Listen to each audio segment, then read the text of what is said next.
Look at this. I got headphones on. I got a mic going. Baby. If Huh? only people could see you now. Hey, no video. We've gone through this before. All right, No all right, video. all right. Welcome to This Commerce Life. This is a podcast aimed at small, medium entrepreneurs focused on commerce. I'm Phil, your host, and Kenny, your co-host, will join us as well. And we're going to talk to you about the world of retail and commerce and how things are changing in the world. It's on too, or he should be on. He is coming on. There he is. I was just going to tell him the only reason we do video is so we can see each other, but we definitively do not have the faces for video. Yeah. We are totally audio podcast material. He's a Hey, Mark. good-looking guy, though. He might be okay. I would concur. Yeah, you might get away with it, but definitively, I am audio only. I would definitely concur that we are. I would put myself in the audio category as well, my friend. No, you people think could you're a pass. good-looking Yeah, guy. you could go. Yeah. You don't have to be all Joe Modest now and all this bullshit. Like, come on. Not like you. Who is this? Who is this person? Put Walman back on the podcast. Oh man. Where are Sounds you? very funny. I actually just left a meeting, and I'm in my car driving home as we speak. Oh, very good. Oh, awesome. Very good. Awesome. Yeah. It's nice to meet you. Yeah, you too. Yeah. Oh, yeah, I guess Mark. Thanks for having me, Mark. Yeah. Thanks for No, having I me. thought, yeah, Oh, I thought yeah, it'd be kind of cool to have you on. I mean, we can go into, we've never gone into an introduction this fast. Oh my God. Usually we talk for about 10 minutes to people and then figure out, shit, I guess we should tell people we're talking to. Yeah. It's true, So tonight- actually. Yeah, we do. I know that's actually very true. We're really good at that. So tonight we have on a buddy of mine who we worked together at London Drugs for many years. I left to pursue other things, and Mark left to pursue other things. And Mark ended up in the cannabis space, not necessarily in the retail stores. He'll tell you more about it, because quite frankly, I don't really know what Mark does even on a good day. So we get Mark to go through that, but I've known Mark for a long time. And what I told Phil before we got him on, what I thought might be kind of cool is just to, one, see where this space is at since all the changes over the last couple of years. But importantly, I also it's another form of retail. And I'd love to know how you guys have gone through the COVID experience. If online's had any issues and challenges with you, what retail is looking like. And because you're a retail guy like Phil and I, Mark came from London Drugs, was in the stores for years, did operations for years, so well-versed in retail. And we just like shooting shit about retail, Mark, Yeah. as you know. So Yeah, I think you're just an awesome guy to just have a little chat with. But that's sort of what the intent was to have you on, was to get some insights. Yeah, so if you want to let people know who you are and what you do, and then we'll just chat. Yeah, right on. So, I mean, Kenny, like you said, buddy, we, 26 years at London Drugs. I don't know what your number was, but 26. Yeah, it was. There you go. Must be the magic number. Yeah, apparently. So 26 years at LD, and I just had a very unique and cool opportunity come along with a couple of guys who had been, I'm going to call it on the picks and axes side of the cannabis industry since the early 90s. So, these guys obviously experienced, some of the stories that come out of the early days that they've shared with me in the early 90s of what, the cannabis industry was like, even from their side, which was the hydroponic stores is how the company started. And, some of the craziness and the people that they dealt with to what it is today. But, my opportunity was born out of a couple of guys that, literally like a couple of kids from Surrey who out of, spit, grit, sheer will and determination, a love for, cannabis and the plant and a belief that it had been vilified and was actually good for people and wanted to participate in this crazy industry, built something pretty special. And basically just hit a point where, they recognized on a couple of fronts, they had young families and multiple other interests. And also just from a bandwidth perspective, just realized that they needed some help from some people that understood structure and you know, a little bit more on the corporate side of, you know, how to potentially build companies. So we started talking, and they brought me over into a chief operating officer role of the Green Planet group of companies. So we, like I said at the beginning there, we're definitely the picks and axes of the industry. So we don't actually have anything to do with, you know, finished product, but we support the industry in a variety of ways. So we have 7 retail stores called Pacific Northwest Garden Supply, all operating in British Columbia. They are all hydroponic retail stores. So they're, you know, they're similar in many ways to a traditional, you know, mom and pop kind of garden store. But they're very much more geared towards indoor gardening and indoor cultivation. So, you know, obviously geared to that cannabis space. So that's one piece of our business. We also have a manufacturing company. We make a product called Green Planet Nutrients. So those are plant nutrients, fertilizers, and additives that are specific to the cannabis plant. I mean, you can use them in a variety of different products, but primarily they're used for the cannabis plant. And our nutrients are a global brand. So we're sold throughout North America. We have distribution through the UK and Europe, stretching as far to Russia, South America, Australia, virtually every continent, I think, with the exception of Africa right now, has some semblance of our plant nutrients in it. Wow. And then we also have two wholesale distribution companies operating under Green Planet Wholesale.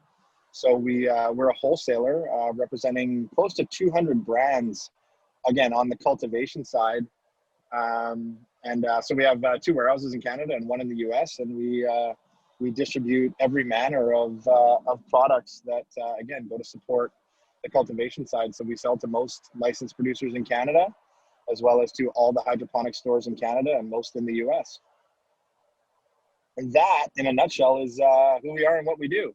Oh, and then Kenny, you don't even know this. We just launched a media company because we also have a video series that has a kind of a cool story. But we've had a video series for about 5 years, and recently it's gotten so big that we basically decided to make it its own company.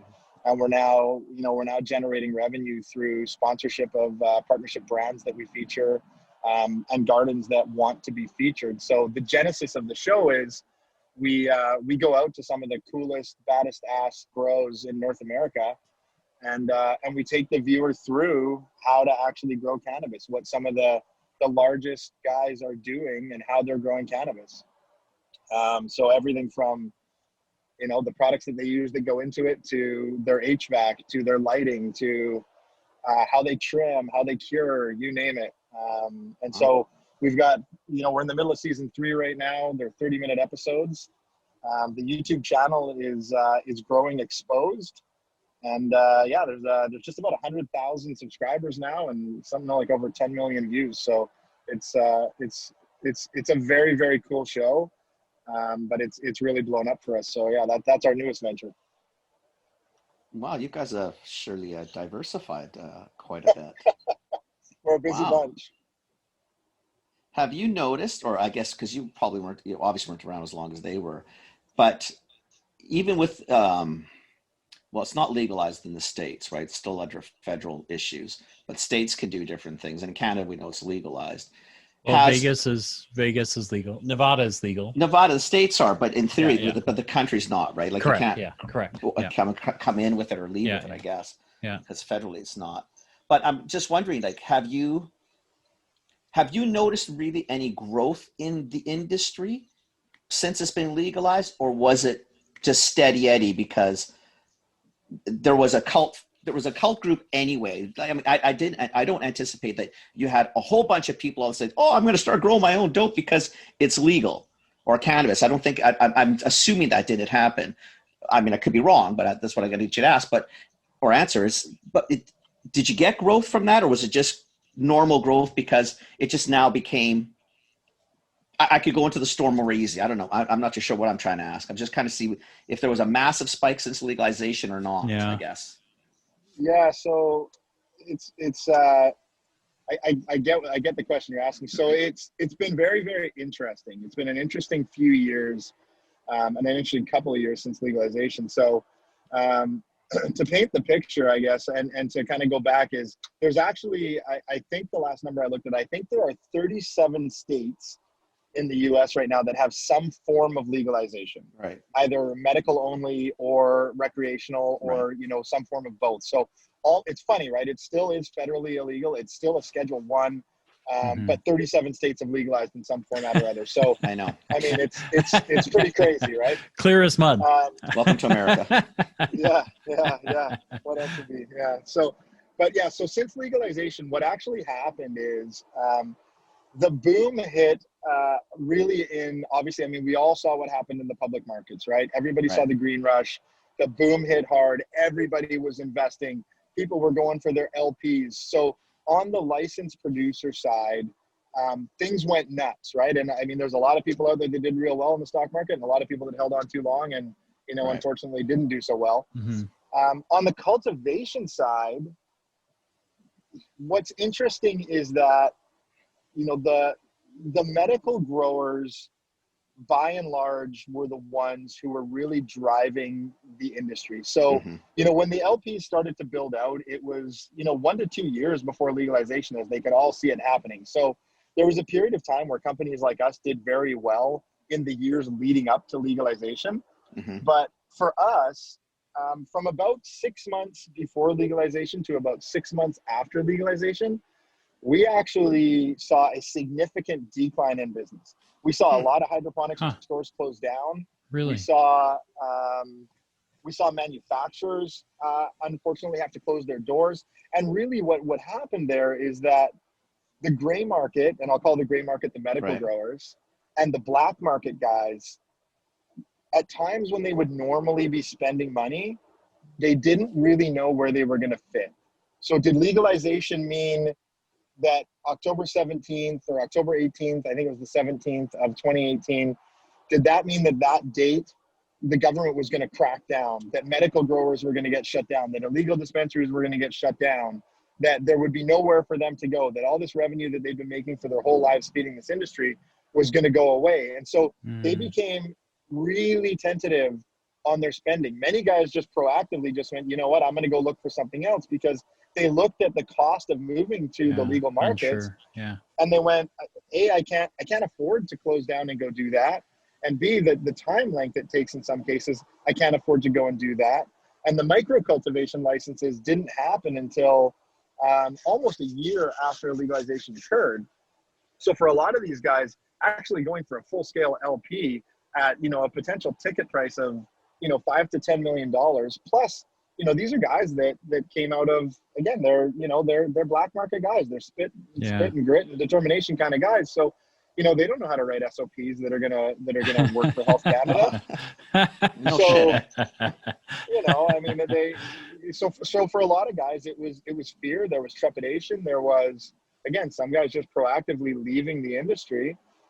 So again, on our side, and for a lot of the hydroponic stores across Canada, the 6 months before legalization and the 6 months after, everybody took a bit of a shit kicking. Really? But it wasn't not to be expected. I mean, I would say that strategically, we talked a lot about it. We foresaw it because we had seen the exact same thing happen in California, only about 6 months before that, where the industry just took an absolute punishing. And what's funny is in our industry is a lot of it is driven by, again, I alluded to earlier, like the medical growers or the black market guys, and the price per pound on the street or what brokers are getting price per pound really dictates what happens in the industry. And so again, we saw that in California where legalization occurred. All of a sudden people could walk into a retail store and buy their product, and it was, all the wonderful things that come with legalization were there, but the prices tanked. And guys that were used to making a certain amount on a crop were making significantly less. And so, again, with that fear on this side of the border, when we legalized, the price dropped, everything dropped, the bottom dropped out. And so it really, everybody felt that pain. And then as things started to stabilize and normalize, and it probably took till about 6 months after legalization. And again, the medical guys and, even the black market guys started to figure out where they sat and where they fit. everybody realized that, okay, well, there's a lot of room here. There's a lot of room for growth for everybody, whether, you want to go to the white market or you want to stay where you are. Right. And so it's time to get back in business. And so, since then we've been, our business, our business with the LPs as well has been on a steady increase as product innovation has really come into play. And there's a lot of new technologies on the cultivation side that are starting to come into play, but as well as with, the hydroponic stores across the country, their businesses are booming, which we traditionally tie to what's happening with a lot of the medical market growers. I was going to say probably a lot of medical market, but I think even for recreational people, from what I understood from a lot of buddies, is that it became legal and you could go into a store. A lot of them didn't really give a shit about the product that was there. Wasn't as good as what they were used to, whether they were buying from alternate means or potentially growing on their own. And I know a lot of them have either gone back to what they used to do or have actually, because there's so many courses online, like you're saying, even I'm assuming what your guys' we'll call it podcast or video cast, whatever you guys are doing. There's so much education out there and such a cult group where good growers just want to tell people how to do things. Like they're proud of what they're doing. It's an art, it's a science, it's all built in. So I got a lot of people that have gone even the other way. Actually, they're not going mental at home. It's not like they're, it's not a jungle, but they're doing their own thing because they've learned how to do things. 100%. And that's what I trying to ask you is, again, to see if there was a rebound once the novelty of, what's just in the shops isn't that good anyway, or they didn't, I don't know. It wasn't really what they were thinking it was going to be.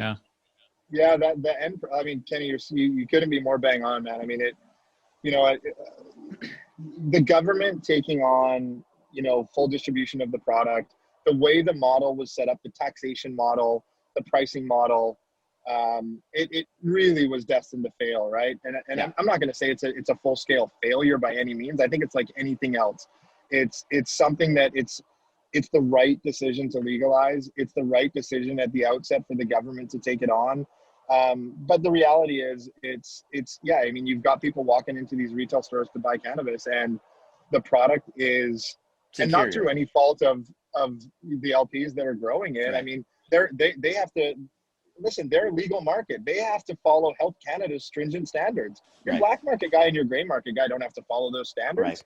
Right. They're able to do things. And also they're not growing under 1,000 lights. They're not growing to the scale that some of these LPs are growing, right? Like Budweiser can't make a beautiful craft beer. Right. They can't make it in that volume. You just can't. No, right? you can't. I mean, these guys on the craft scale, they're hand touching every single plant. They're hand watering. They're feeding their, like, you can't do that on that scale with the LPs. And then on top of that, the product gets finished, it gets cured and trimmed. The only metric at the outset that mattered to the government was THC content. Right. So, like, just wrap your head around this. Imagine walking into the liquor store and the only question you ask is, hey, what alcohol in here has the highest alcohol content? Right. And then expecting to pay the most dollar amount for it. Yeah. Right. And that's how the tiering structure initially worked. Yeah, and then find out it's jet fuel. Get better, right? Yeah, like, well, that's the other problem. It's not just THC content, right? But it's not cured properly. It can't live in a warehouse in the environment that it's in, for that long, and then get to a store and expect to get what you were getting from the guy you were getting it from before, and yet you're paying 3-4 times the price, right? No, totally. I totally get it. Yeah. So I'm assuming, in terms of your guys' business, the opportunity, obviously you're going to still sell to large LP because that's where, that's big ticket. They buy a lot, et cetera. Mm-hmm. But then are you finding you're getting a lot of because this industry is going to change. That the government, once they figure out, I don't think the government really knew what to do. Right. I think the whole plan was, the whole thing was just piss poorly planned. Right. It was really a vote getting thing. It's not that it was the wrong decision to do, like it was the right decision to do, but done. It's like the road to hell is paved with good intentions. Like, so you're doing the right thing, but you just don't know how to do it. Well, and they rushed it, but they had pushed to, it right? along, like all sorts of, whatever you want to. And if you look at it from their side, the CBD side, they still don't know what the hell they're doing with it. It's just a shit show. Yeah. Right. Yeah. But I guess what I'm trying to figure out, Mark, is I'm assuming your side's got good potential to grow because it's no different than when they went to private liquor stores. At the beginning, it was just a gong show. They couldn't do anything different than the liquor store. And the problem was they were competing against the liquor store whose distributor was owned the liquors. Like the model just didn't work. But as it grew and they were allowed to expand, and now you got craft breweries, you got craft liquor stores. Do you foresee that with your industry? It's already happening. So now there are craft licenses that are issued to cultivators. So there's a license now that's called a micro LP license.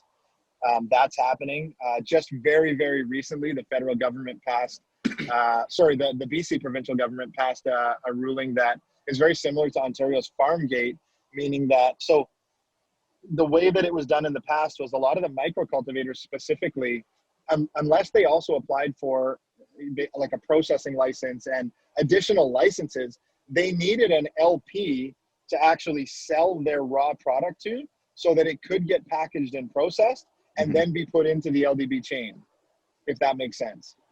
But nothing now nothing the LDB didn't make sense, so no. That's like an oxymoron. I don't understand the question. Yeah.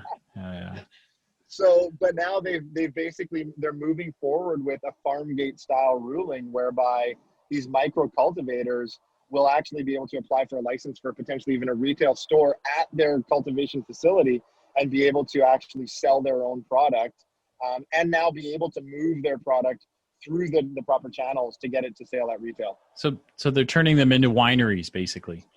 There's that piece of it, but there's also the sell direct piece. So meaning that they don't need to go through necessarily the liquor distribution board. Yeah. They'll be able to potentially sell direct to other dispensaries, if you will, to get their product out there. So that's on the horizon. Interesting. But the price would still go through liquor distribution like wineries, where the taxation model's not changing. Taxation model, there's some pricing issues they still screw around with, but it's a lot more free moving as opposed to getting stuck in bureaucracy. Again, all these things are gonna happen, and I don't know what the number is before. And I don't know how long it is before the kind of the quote unquote black market is eradicated. It's eventually it's going to happen as countries around the world continue to legalize, and governments, start to get it right and make the pricing right. And as they understand storage and curing, and they understand how to actually tier the product, and a variety of different products are getting into stores, and consumers are actually dictating what they like, it will happen. It's just, it's a matter of time. Far away. It's in its infancy. It's such a young industry on every single scale. How interesting. I want to switch tacks a little bit. I'm so curious. I looked at your YouTube channel. You've got 99,000 followers or subscribers, which is unbelievable. Awesome. I don't know if you know the industry. So one of the fascinations I have, I actually don't know if I've ever said that on the show, but like I watch a lot of van life, channels, so there's kind of this movement that came out of the crash in 2008, where like people, kind of gave up their homes either because they had to or be out of proactive, saving themselves.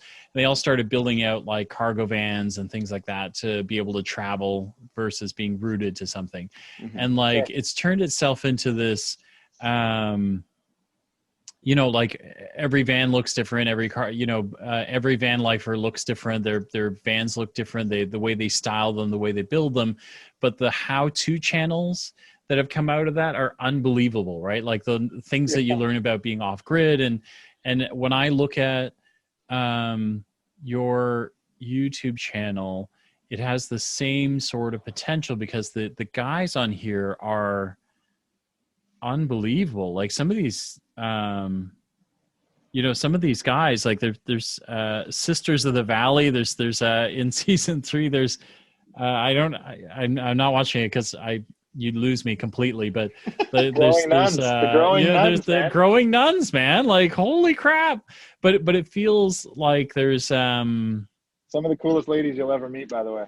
It just feels like this huge groundswell that you're sitting on, right? Like, so I think it's really like adept that you've created a media company, but it feels like you are sitting at the crest of a movement that's not even, it hasn't really even made mainstream yet. Like I think you're just gathering all the coolest dudes and like, you know, your mom and pops or your regular households haven't figured out half of the stuff yet, right? It's so true, man. I mean, and some of the, I mean, I've honestly, I didn't know what to expect when I made the jump and came into this industry. But I mean, I got to tell you, like, I have met some of the most amazing, coolest people and been exposed to some of the most unbelievable events and experiences I've had in my life. Like, you know, when I hate throwing around that term like black market, because it has such a negative connotation of, you know, people think of, you know, gangs and drugs and biker gangs and all of that. And listen, don't get me wrong, that element 100% exists in our industry and other industries. I mean, it's there, right? Yeah. But I would be the first to tell you that, you know, by and large, like, the quote unquote black market people that I have met are some of the honest, most genuine, nicest people. Kenny, you hit it on the head. Like, one of the coolest things about the community of growers and cultivators out there is it is an art that these guys, like, they die to share, right? And they've been pushed back and kind of repressed for so long. And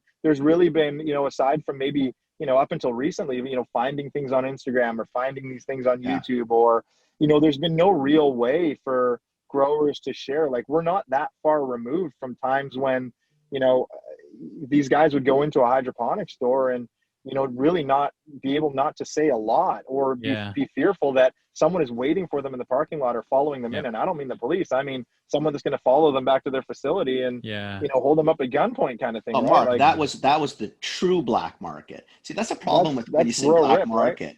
The black market, when I say the black market, you're talking HA, you know, you're talking criminal organizations. Right? A grower who was growing, I don't give a shit if he was growing a house full of dope. It wasn't necessarily the criminal nor the black market person. He was black market because by virtue of the drug, it was illegal. Yeah, 100%. You had no choice. You were black market because you're not allowed to sell something that's not legal. But realistically, most of us knew that who gives a shit? It wasn't that big a deal per se. Like, yes, when you're starting to, you know, peddle it as the commodity that it was, that's a different connotation. But when you're looking at it for a lot of, I mean, I got a lot of friends who still they use it for sleep. They use it because they've had ADD issues. They've used it because they've had other health ailments, whether it's soreness, whatever, it didn't matter what it was. They found a use for it. And they truly believe in it as for medicinal purposes. Absolutely. It's not a narcotic, you know, for that other side. It just wasn't. I mean, that. It was black market for all sorts of reasons, but honestly, like, it's really luck of the draw. You look at the two long time tobacco and alcohol, and honestly, you know, you could stack up alcohol, tobacco, and marijuana like side by side, and it's really not. Like, there's some pretty serious side effects to alcohol and tobacco that you don't get out of marijuana. It just so happens that for us culturally, that's what we picked as our poisons, right? But we're finally starting to correct that. But you're right. Like, tobacco was nefarious. Tobacco knew that this product was killing you and marketed it like it was a candy. The drug industry, all my friends, none of them will tell you that they want the whole world necessarily participating if they choose not to. Yep. And quite frankly, there's a lot more study, if anything, that there are medicinal reasons, like anything. Smoking anything is not good for you. I hate to tell you that. Yeah. Vaping is not good for you. Ingesting any smoke into your lungs is probably not a viable long-term solution. Sorry, guys, that's just life in the big city. No, that's right. But you're not wrong, right? But you know, like, it's even now, especially now that I've been in it for you know, the few years that I've been in it, it's still hard for me to even put cannabis in the same category, quite frankly, as tobacco or alcohol. You can't. Because I honestly, like, that, I can't find any medicinal values in tobacco or alcohol whatsoever. Well, easy on the alcohol. Disagree. Yeah, easy. I'm not saying I don't. Listen, you have a little grappa. If you have a little grappa, and even if you got a little sore tummy, grappa works. Calm down. Mark, you married an Italian. You know this. There's definitive medicinal properties. Oh my God. Don't you go throw or don't do that. Red Mark, wine, you continue. antioxidant. I got you, man. Kenny, you just be quiet. You let the poor guy finish. No, he can pick on Jeez. tobacco. He knows better. Stay away from wine and grappa. I don't care what you do after that. Let's not call those alcohol then. How's that? Okay, that's more better. Yeah, but I mean, cannabis, it's funny, right? And Yeah. if you go back and you study and you look at the reasons and why, cannabis became illegalized and why it became this vilified plant and why it all happened. And there's not enough time on this show or 10 more of these shows to get through all of that. But, when you really go back and look at the reefer madness movement and all of that craziness that happened and, why it's been made into what it is today, it's one of those politicized things that, That's all it was. it's really unfortunate. And again, I mean, if there's just, listen, I'm not going to, I can't sit here and throw data at you. And unfortunately, because of the nature of how it's been vilified and made illegal and all of those things, there's not enough studies to tell you long term what the benefits are or what the potential harms are. Yep. And I totally agree with you, Kenny. I don't think smoking anything's good for you. It's like there's got to be some things in there that it can't be good for you. But the beauty of cannabis is you can extract it. You can get it in a pill form. Mark. You can get That's it in an oil. You can get it in an extract. You can, and like whether you're talking about hemp for CBD or you're talking about cannabis and some of the values of THC, Absolutely. or how THC as a cannabinoid and CBD as a cannabinoid, how they play together. The medical benefits are you certainly can't deny that plant has significant medical benefits. And as we continue to evolve studies and evolve, starting to look at it and even getting it into recreational hands, man, it's so funny. I look at, and I don't want to go down your red wine road, but I look at alcohol and I think about the times when I've made bad decisions in my life, whatever that looks like, based. and how many times alcohol's been at the root of that. Yeah, no, alcohol About all of them. Alcohol's a definitive problem. I mean, all kidding aside, like that's the problem with it. Smoking, there's no, unless it's like the mask issue. Smoking is a killer, period. Let it go. Yeah. Wearing a mask stops COVID. Let it go. Yep. You got to certain things to let go of. Alcohol, to your point, is if you look at alcohol causes a lot more serious physiological issues than smoking marijuana would, to be very frank with you. Yeah. Alcohol does in a lot of people lead to violence. It does lead to mass depression. Not that smoking dope doesn't either, but there's a lot of problems with alcohol that aren't inherent in marijuana. It's just the social acceptance of alcohol has never necessarily been a problem, except for a short period of time in the States with prohibition, and you can see how well that worked. Yeah. Right? No, you're bang on. And I think the time for marijuana is probably coming. I guess that's what we wanted to talk about too, is like, what is the future of this industry? What is the future of retail in this industry? Like, where do you guys go? Because I'm assuming you guys are in a really, really good spot, especially as you're doing your YouTube and getting more people understanding, listen, you can grow this. You can do things. There's kind absolutely right. I'm wondering too, like, I guess to stack onto that question, I mean, with all the things that have happened, right? Like, people started doing more things at home just because you had to, right? Like all of a sudden we got in touch with our roots. Everyone figured out how to make bread, those sort of things at home that you never bothered to do. I think the other one that's come out of this that feels like, it feels a bit left fieldy, but I wonder if it rolls into the industry as well as from a consumer side. Like everybody and their mother had a garden this summer, right? Like, you started cucumbers and tomatoes and, and I just wonder, I'll be the first to admit. So I've got, I grew a ton of stuff and I really loved it, right? Like I figured out how to grow stuff. I don't know if I would grow, this in my house, but I've definitely started growing, plants indoor for the winter, but you've got a ton of equipment that makes sense for all of that stuff too. So I don't know if that it sure does. Yeah. I mean, listen, we manufacture and sell items like grow tents and indoor cultivation kits that can be used for cannabis, certainly, but we've got people buying them for microgreens, for potted flowers. I used to use the lights for tomatoes, Mark. Yeah. 100%. I had them in my basement. Yeah. Right. I mean, the tomatoes couldn't go outside. I didn't want to, they're going to seed them. I didn't have a place. I bought grow lamps. Yeah. right? The tomatoes got to get a head start. And you put them out in the spring. I mean, there's a million functions. Again, to your point is, you could evolve. I mean, there's So such a movement to go into doing our own things. I think to your point, Phil, COVID, I mean, there's so many negatives with COVID, as we all know, but honestly, there's so many positives come out of this unfortunate event that we have started connecting better. I think people are getting back to the earth a little bit more. Our podcast that we did a couple hours, but this is our second podcast tonight, Mark, is we did one at 6:00, and it was talking about sort of how businesses are evolving into more of an environmental play, socially conscious play. I mean, it doesn't, and your industry could be the same. A lot of the equipment, to Phil's point, the potential, absolutely. 100%, 100. And we've seen that. I mean, you know, we, in our own retail stores, we've seen, I mean, we saw it with legalization, but we've definitely seen with COVID, you know, not only have, you know, there been an influx of, you know, growers actually, you know, buying it way more heavily, like serious growers, but, you know, we've seen that home grower start coming in, and really, again, you know, part of that is that move to gardening, being at home, like, what else can I do? And some of it's the microgreens and all that stuff at home, but a lot of it is people are going like, listen, I really like cannabis for whatever reason, whether that's rec or that's medical, and you know what, I want to give this a shot. I'm allowed to grow 4 plants. I'm at home now. Like, help me out. How do I do that? And like the actual financial savings, especially if you're going into the legal dispensaries and buying cannabis, the financial savings of growing a plant or 2 at home, I mean, it's astronomical how much money you would save.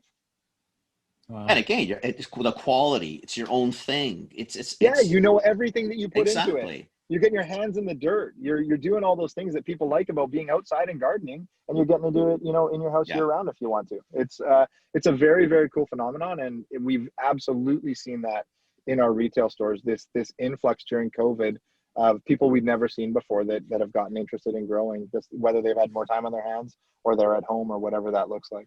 So how do you take advantage of that though, as a business then? Are you out physically? Are you out? I don't know, soliciting is a poor choice of words, but it's the only choice I've got in my head at this moment. Well, I got limited space on a good day. But are you out? It's your second podcast, you know. You gotta. Well, buddy, you know, after 10 minutes of the first one, I got problems. But thank you for giving me an excuse that I can actually play with. So what do you do? How do you tap into that? So it's interesting, right? Like, I mean, we have approached several of some of the larger retail chains, just, you know, from the whole with our distribution hat on, right? And chatted with some. We're seeing. I started that kind of right when I came over. I mean, I literally saw, even with London Drugs, right? I mean, I literally saw this potential opportunity of legalization coming.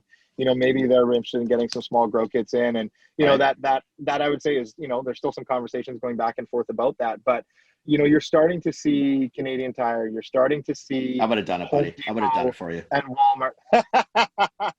But you're starting to see some of these big chains start to pick up small little tidbits of these hydroponic products, and they're directly from our industry. So there's this new channel for us that's starting to open, and we're getting little pieces of it, and some of the other wholesalers or manufacturers are going direct and getting pieces of it.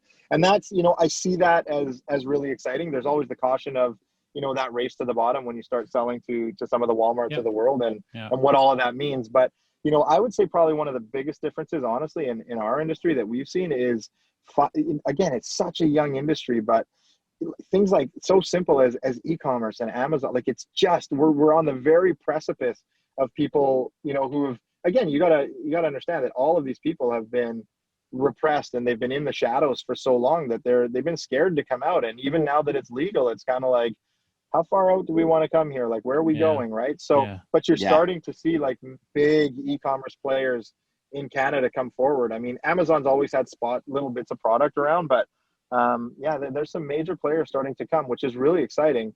But I honestly, what I see as the biggest play and the biggest opportunity for all of us in the industry in Canada is that the rest of the world has been watching and trying to learn and trying to figure out. So we have this unique global opportunity to sell brands and sell products, or sell, you know, the right processes and what's worked for us around the globe as these other countries start to legalize and all of their industries start to come to the forefront. So I think for the people in the industry, That's the real opportunity, is that global opportunity of either bringing brands forward or being able to help these other countries and other industries in other countries as they start to dip their toes into the water. Fascinating. It's such a cool thing because and this is what we talked about even before it went legal, that you just don't get opportunities. You don't opportunities of a brand new industry, a brand new thing just don't come around often. Like, you know what I mean? Totally. Like this is big. It's a whole new industry that's going to spawn out of this because it just wasn't allowed to. Well, it just wasn't allowed to. Period. But then what else do you say? But it's almost like it's not one industry. It's really more like three industries, right? Like you've really got you've got the equipment side that, you know, you're really just you're just knocking on the door of it, right? Like from a, you know, that's probably fairly advanced from a growing, like professional growing side, but you've got a whole consumer side. Like I'm looking at your stuff, and there's some pretty amazing stuff on here that, quite honestly, from a consumer standpoint, we could probably use really only half of the capabilities you've got on there. So there's probably a whole set of like new equipment out there that isn't really there yet, that you could close the gap on, you know, and then there's probably like a ton of kits and things like that you could probably start to kit out for new users in Canada where it's advanced, and then also heading into new markets where, you know, this is largely unknown, right? And then you've got the other side, you've got the consumer movement side with YouTube stuff that's just like just starting, you know, it's almost like honestly, this van life movement or coffee growers is, I guess, the other one that I've seen it like just kind of proliferate. You know, before you even get into, you know, like at the beginning of this exercise, like talking about how it's not just about THC and it's about the styles. It's about the, you know, all the different ways that you grow this thing so that you get different and interesting flavors out of it. And, you know, like all that kind of stuff. Right. So it feels like you're sitting like, it's funny because for the second time tonight, I feel like we're sitting on the crest of like brand new industries that are just like waiting to like explode. Yeah. I mean, that's the only way to describe it, Phil. You're right. Yeah. It's just, they're just ready to pop. Yeah. I mean, that's pretty cool. It's so true. Yeah. I mean, like really don't get that. What's, you know, how often do this stuff? Dude, like this how come exciting around? is this? You know? It's amazing, guys. Like, honestly, it's, you know, and, you know, it's even just, you know, sitting here talking with you guys about it, it's almost resetting me a little bit because, you know, sometimes you know, when you're in it and you're in it every day, you're in it, right? And you kind of forget that outside perspective of, you know, to your point, like the things that I do every day and the products that we deal in and, you know, the things that they're really still not mainstream. They're maybe my everyday life, but, you know, they're not mainstream at all. Nope. Right. And so not even close. It's Not even close. I mean, I know strategically, you know, within our group, like we talk about that global opportunity and the global play and, you know, how we make sure that we have our toes in, you know, our fingers in a lot of the things that we think are going to emerge and how it's going to happen. But yeah, I mean, it truly is. It's a really, really exciting opportunity. It's such a cool industry. Yeah, I'm blessed. I'm really blessed to be involved for sure. And I guess why I wanted to have you on, and I think why Phil thought the same, is that it's just a cool industry. There's a lot of cool things happening. You don't get a chance to see this. It's a fascinating, and there's a lot of cool side benefits to this industry that are still going to get tapped into. The medicinal side is going to be massive. Yeah, you know, when they figure out the CBD side, that medicinal CBD, it's going to overtake rec like. It's not even going to be close. Rec is going to be a nothing. I mean, like sometimes you think about you know, you always go back because we've had people in the family, unfortunately, that have had cancers and never made it. And, you know, one of the typical things with oncology is lack of appetite. Yep. Right. I mean, give me something better than that product line to give you an urge to eat. Do you know what I mean? Like, it's a silly little things, but those things can be critical for people to extend life. Yeah, listen, Yeah. when your parent or your loved one is trying to muscle down, a boost or an They can't ensure, even do and an insurer boost. and they You're right. they can't even muscle that You're down, thinking, and yet Jesus, you take a little bit of, you potentially put some THC and, whether that's extracted or however it's taken, whatever. and all of a sudden, potentially, not for everybody, but potentially, yeah, all of a sudden you get some appetite back, and it's amazing, right? It's all those little micro opportunities that exist as well. It's pretty cool. I mean, listen, I'll tell you a really cool story. There's a lady in my neighborhood who, she knows what I do. I'm going to say she's probably mid 50s, close to 60. Her dad is mid 80s, lives in Alberta. And I was walking the dog. This is probably goes back about 2 months now. I was walking the dog and she approached me on the walk and she said, "Hey," she goes, I know, I kind of know you're in the cannabis industry. And, she's like, I wanted to ask you, like, my dad is, he's in his mid 80s or late 80s, and he's going through cancer treatments. He's in pretty rough shape. He's got some arthritis issues. His hips are really bad. His knees are bad. He's been walking for a cane for a long time, but now with the chemo and everything else, like he's pretty much couch ridden, and he's, the arthritis has gotten even worse, and he's really not moving.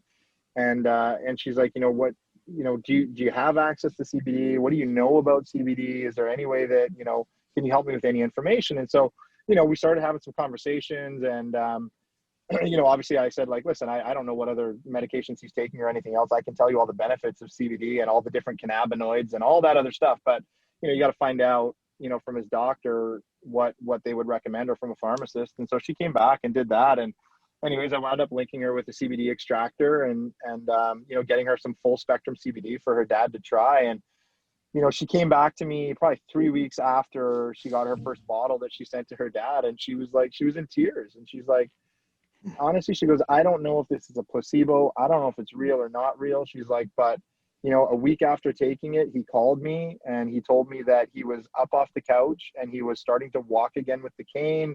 He felt like he was getting a little appetite back. He was, the arthritis isn't gone, it's there, but the pain had gone from being all unmanageable to feeling manageable.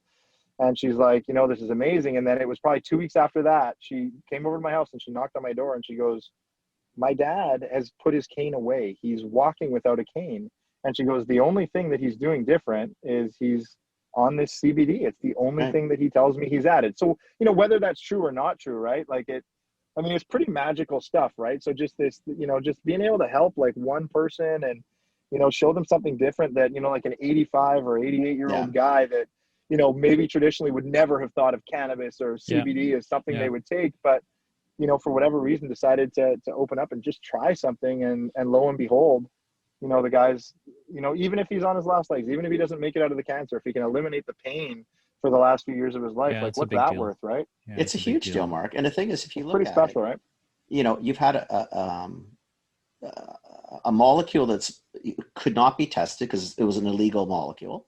So there's really no case studies. Everything is anecdotal, but it's not a 10 years anecdote. This is thousands of years of anecdotal evidence, right? This is not. Absolutely. Yeah. It's no different than a lot of the Chinese herbs or the herbs and stuff that came from Europe. Really and truly. Listen, I don't participate in the category. Like, to be very clear, I don't smoke it. I don't drink it. I don't eat it. I don't do it. I don't care. Yep. That's not to say I'm closed-minded about it. It doesn't bother me. I don't care what other people do. Doesn't hurt my world. If someone wants to take it, if my knees get bad, my back gets sore, or if I lose appetite, I'm all over it. It doesn't hurt nothing. I'm all good with it. Yep. But you got to be able to get past the stupidity of what people thought it was for dumbass reasons and start looking at this just a little bit with a little bit more of an open mind. Like most other medicines that we've adopted in the past. Yeah. Right? Agreed. Listen, I mean, I don't mean, you're watching the news recently and, there was a story, I don't know, a night or two ago about, I think that kid was 16 years old and just, another fentanyl laced heroin overdose. And they, and they went into what happened to this kid. And, I think his parents are from Coquitlam, like upper middle class kid, amazing athlete, broke something playing sports, and doctors prescribed him Oxy. And that was it, man. I mean, the Oxy prescription ran out and he started turning to street Oxy or whatever street drugs he could get to.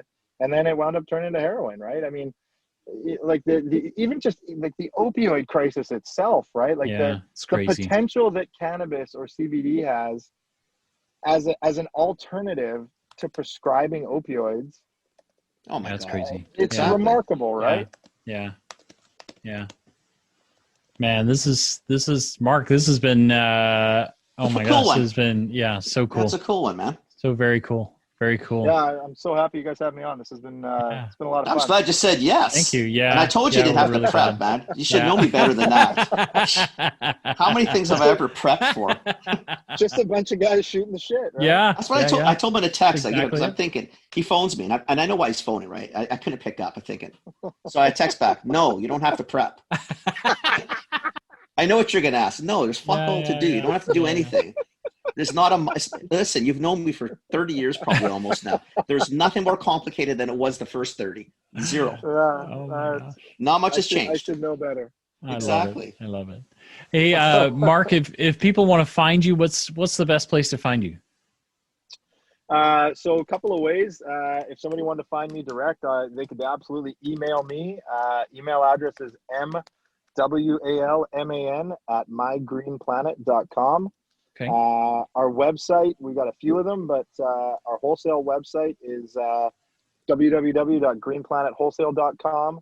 If you want to learn more about Green Planet nutrients or plant fertilizers, it's www.greenplanetnutrients.com. Okay. And those are probably the quickest and easiest ways to find me. Okay. Thank you. I'll put them, as usual, I'll put them in the show notes. I'll put your YouTube channel in there as well. I'm now subscribed. I'm probably gonna. I'm watching the nuns thing. I did. It's like you know what? What's it called? It's midnight here, and I'm telling you now that before I go to bed tonight, I'm gonna watch Sisters of the Valley because I'm just. Okay, what's the YouTube channel called again? Growing Exposed. I don't like Phil always being ahead of me.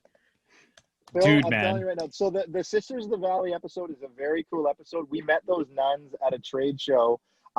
So here's a funny story, Vanuch. I met those nuns off of a tip from Jim Norris. Awesome. So Jimmy had found these nuns who sold CBD. And so when I was in pitching some of our product to Jimmy, he'd said, "Hey, do you know these Sisters of the Valley?" And I said, "No, I hadn't heard of them at that point." I was at a trade show in the US, and lo and behold, the Sisters of the Valley had a booth at this trade show. So I went over and I met the head sister, her name's Sister Kate, and her and I chatted for a bit. We really hit it off. They came up to Vancouver to the Lift & Co trade show, which is kind of the biggest trade show in the Vancouver area. And we hooked up with them. I introduced them to Justin, who's the owner of our company and the host of Growing Exposed. And they really hit it off. They went outside, they smoked a joint together. And we made a plan that we would bring Growing Exposed down to their facility in Central California and shoot a video. So that's a really cool episode. But there's another one in season 3 if you guys are interested. If you guys remember, and you may or may not remember this, but there was a big deal around the time that Meghan Markle became the Duchess. I think it's her cousin he was a cannabis cultivator, and he produced a strain of cannabis called the Markle Sparkle. Yeah. Yeah. I remember reading about that. So you're going to see an episode in season 2. It's our very first episode we've ever done on hemp. And that episode is at his farm in Oregon. And it's a 1,000-acre hemp farm in Oregon. And it is a super, super cool episode on hemp. And it really kind of draws some parallels to the differences between the hemp plant. And I mean, the hemp plant is a cannabis plant, but it is a super cool episode. And you see an outdoor grow at a 1,000-acre scale, which is mind-blowing. That's massive. Yeah. Wow. Yeah. So anyway, Wow. That's in season 3 as well. But there's lots of great stuff there. If you crack into it, you can go down some rabbit holes with Growing Exposed for sure. It's a lot of fun. Dude, I'm so far down. I'm already I've been scrolling. Oh my God. I know, and that's gonna be all this stuff. This is awesome. This is really the other awesome. thing we launched, and I totally forgot about this. The other thing that we launched, and we trademarked this name right around legalization, was we trademarked the name Grow Your 4. And so we started shooting videos to help people understand how to cultivate on a small scale. How do I grow 4 plants? I want to get started. How do I germinate a seed? How do I do all these little things? So we also have another YouTube channel that I'd almost completely forgotten. It's called Grow Your 4. You can have a peek at that. There's a number of videos on there. And what's hilarious is we were hoping it would do certain things, and we didn't feel like it was doing those things. So we kind of went away from it. And then all of a sudden, recently, we started tracking our stats, and we've got episodes that have 40, 50, 60,000 views. Yeah. And it's just been kind of sitting there, right? But it's a very, very views, cool. 41,000. Holy crap, dude. Phil, we're going to do the podcast is now no longer This Commerce Life. It's going to be called This Cannabis Life. This Cannabis Life. That's how we're getting our followers. I love it. We've just turned. We just morphed. You're on the precipice of something great. That's a pivot, baby. This Cannabis Life. This Cannabis Life. Hey, go get that webpage. Go lock up that domain name before Mark does. He's not home yet. Oh shit! Awesome. Oh man, Mark, thank you very much. Mark, man, I appreciate it, buddy. I really do. Thanks for coming on. This was awesome, guys. Thanks for having me. Anytime. Thanks. I'd love to do it My again. pleasure. Okay, we got to hook up pretty soon, eh? Coffee or lunch. I know it's COVID, but I got to get out of the house periodically. Maybe a glass of wine or some grappa. You're a beauty. Thanks, guys. Okay, take it All easy, right, buddy. take care. All right. Ciao. All right. Bye. Bye. What a cool industry, I felt. Dude, that's amazing. No, that's pretty neat. What the hell? Yeah, that's so cool. That's very cool. It's neat, right? I'm glad we had him on.